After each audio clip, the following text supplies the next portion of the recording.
New York City mayor and personal attorney to President Trump, Rudy Giuliani, getting a pardon today for efforts related to overturning Trump's 2020 election loss.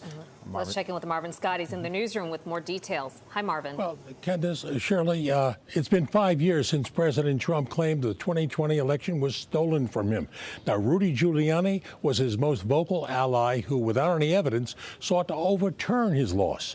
Now, the former mayor now tops the list of 76 others the president has formally pardoned. I'm not going to answer the question because I'm still under examination. Not any longer, as far as President Trump is concerned.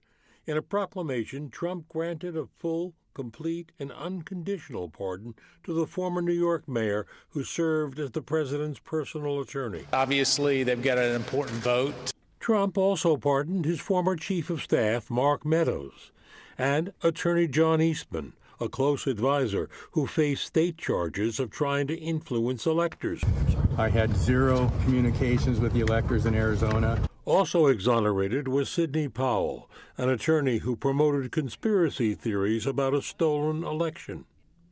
Among the dozens named in these latest pardons are individuals who participated in the January 6th riot at the Capitol.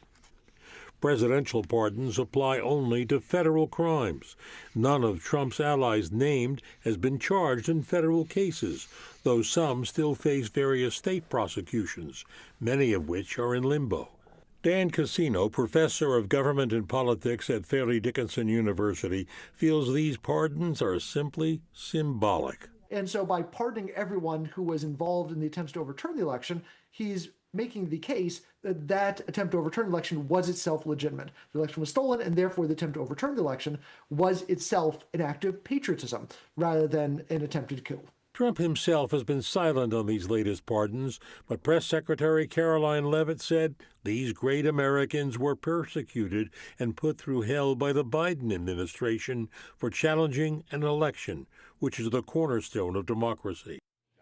Now, Trump himself was indicted on federal felony charges accusing him of efforts to overturn his 2020 election, that defeat. But the case was abandoned after Trump's victory last November because the Justice Department has a policy against prosecuting sitting presidents. In the newsroom, I'm Marvin Scott.